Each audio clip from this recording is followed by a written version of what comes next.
Hi guys, this is Jeff at Slavens Racing. This video is about Samco Sport silicone rubber hoses. I get a lot of emails about these. I got 3 or 4 over the weekend, and guys want to know why they should spend money on radiator hoses when theirs look just fine. Well, reason is you know, I ride a lot, and over the years I've guided a lot of big rides.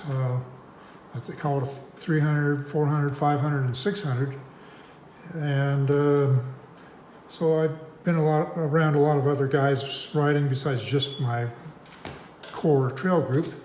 And I've seen these stock rubber, butyl rubber hoses fail many times. You know, not every time I go out, but every season I see one or hear of a couple, and I've heard of a lot of complaints on these. What happens typically when the failure happens is when you're in a situation where you're doing some tight trail or switchback, stuff like that, or bushwhacking, and your bike's running really hot. You know, the first time I saw one fail was I was on a ride where we were in some tight conditions, and this guy's bike was running really hot and almost boiling over on him and stuff, and his hose split.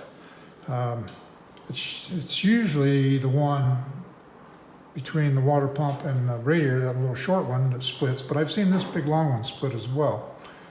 And another problem with them is after they've been used for a while, this one's brand new and it's really flimsy feeling, but they get super flimsy after they've been used for a while. And then when you tighten the hose clamp down here, it just starts squishing the rubber out, and you can't get it tight enough you can tighten it way down and you can still rotate the hose back and forth on the spigot. You just can't get a good contact there, a good seal. So I don't like that part either. I really don't like all this garbage up there, but I'll go over that in a minute here. So the differences are, the OEM hoses are made out of butyl rubber with some fiber in them. Butyl rubber is one of the cheapest rubbers out there. It's very, very basic. And these are made out of silicone rubber, and they're handmade. I don't know how these are made, but I know that these are handmade. If you look on our website, so every Samco Sport hose page on our website, product page, has a video link there. Just there's a tab for videos, and it shows how these are made. And to me, it's very impressive, because each one of these is handmade. So what they do is they use a bent pipe on this particular one. They use a bent pipe like this, and then they start building layers of material onto that pipe, and then after they are done, they slide it out of there. So it's got layers of silicone rubber, layers of polyester fabric, and then it's got some special clear tape that is the final wrap on it, which really does the final sealing and gives it its texture. And that final clear coat that they put on there changes when they heat it. So they put them in an oven and they run them through 2 different heat cycles. All this is explained on that video if you'll watch it. It's well worth watching. It's only a couple minutes long, but it's very informative. And after I watched that video, I watched it again today. I've seen it several times before, but I watched it again today, and my first thought was, why aren't these things even, they're already expensive, but why don't they cost twice as much? Because they're all handmade. Each one of this hose is not like a 30-second thing that they make. It takes some time.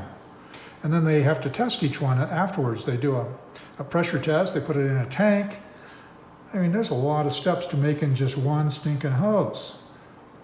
So I think that the price that they retail for is more than fair. All right, so enough about the Samco hose. Another question I get a lot about the hose is to whether to buy the bypass kit or the OEM kit that replaces all the OEM hoses. So in other words, it would come with all these little hoses plus the other one that goes to the pump. And I can tell you what our sales represent, and about 95% or more of our sales are for the bypass kits. We sell very few of the OEM kits. We keep them in stock, but they're not big sellers. And to me, that speaks volumes.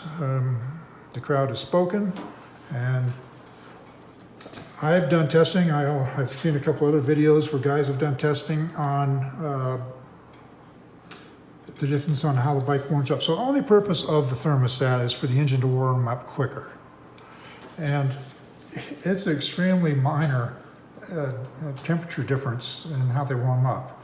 Though you can run a bike with a bypass and then the same exact bike with this on it, and you'll have about a 7 or 8 degree temperature difference during the warm-up process. They both ultimately get up to the same temperature, but the temperature difference it's kind of a joke. What I do in the wintertime, I run the bypass kit on all my bikes, and you got to remember that there's 4 models of KTM's off-road bikes, and the same in Husky and Gas that don't even have thermostats, but yet guys ride them in cool weather, and that's the XC, XCF, SX, SXF models. You know, those are all considered the race models, and then the same models in Husqvarna and Gas. So obviously the thermostat is not necessary if those bikes come without one.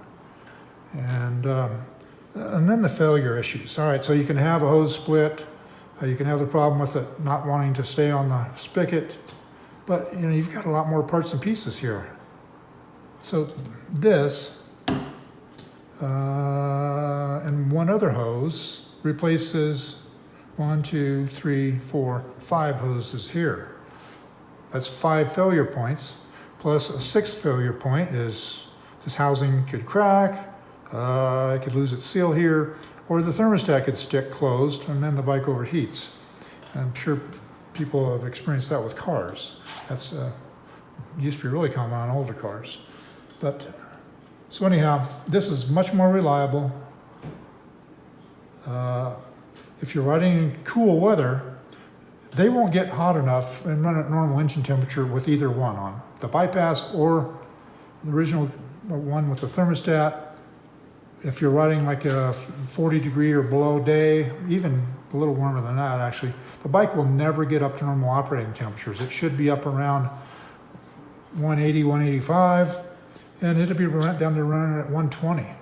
And on these fuel injected models, 2-stroke or 4-stroke, that really messes with the ECU. It thinks that the bike is still in the warm-up mode, so it's adding extra fuel to the system. So now your fuel mileage is going to go down, your performance is going to go down, and you know, it's just not going to perform well at that cooler temperature. And on the 2-strokes, it's going to could possibly cause a cold seizure type issue. So there's really no good reason to have this in there. If you're riding in cold weather, the best thing you can do is block off one of the radiators. If I'm riding on a 40 degree or below day, I've got bulletproof design radiator guards on my bike, and I just use some really wide black electrical tape and block off one side to keep the engine running at the right temperature. And if I get down the trail a ways and maybe it doesn't need the whole thing blocked off, I can pull off one strip or whatever. But if you're riding in cold weather, you should definitely have a digital temperature gauge on your bike so you can monitor that. Otherwise, the engine's running cold all day long. It hasn't really swollen up like it should and have the proper clearances. And guys with snow bikes really need to make sure they're getting them up to operating temperatures. So on snow bikes, you can quite often block off both radiators, especially when you're riding up there in really frigid temperatures. So guys, I think that's about all there is to tell you on this. I hope it helps you make an informed decision. That's why I make these product videos. You know, I know most of you guys are like me. You've worked hard for every penny that you've got in the bank, and it pisses you off when you buy a product that really has no positive benefit. But these definitely do. They're also 1 millimeter thicker on the wall, much higher component construction and material. It's kind of a no-brainer. So that's all for now on this product. I hope you get out and ride, do some throttle therapy. Please be kind to other trail users out there. You know, everybody pays taxes, hopefully, and they have a right to use the trails if it's a multi-use trail. So if they're hiking with their dog or hiking by themselves or with their kids or whatever the scenario is, when I see hikers, unless they're way off the trail and it's an easy place for them to get off the trail, like a flat area, at the very least, I slow way down to first gear and past them. Most of the time, especially if they have a dog with them, I stop, shut the motor off, ask them if the dog is all right, and ask them if they would prefer to just walk by me while I have the engine off. And it really bothers me when I see these hikers that they hear you coming, so they've tried their best to get off the trail, but they're in a place where it's really kind of a cliff on one side and a steep hill on the upside, and they're hanging onto a tree to try to get out of your way, and then the trail rider blasts by them at full speed. That just pisses me off. That's extremely rude. It scares them.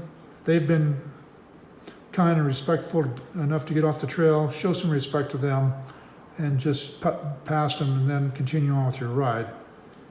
And if their dog is really nervous and scared, then get as far off the trail as you can, shut the motor off, talk to the dog, talk to the people, and try to make the situation as kind as possible and courteous. So, sorry guys, I'm on my soapbox, but I experienced that recently where I had stopped going uphill on a trail for some hikers, and some guy came blasting downhill and just almost ran into him and definitely startled him. It was just rude. So please don't be that guy. Be a great trail ambassador.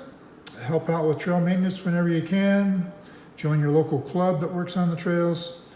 Just be a good guy on the trail, and it'll all work out better for all of us. That's all for now, guys. Get out and burn some rubber. Ciao.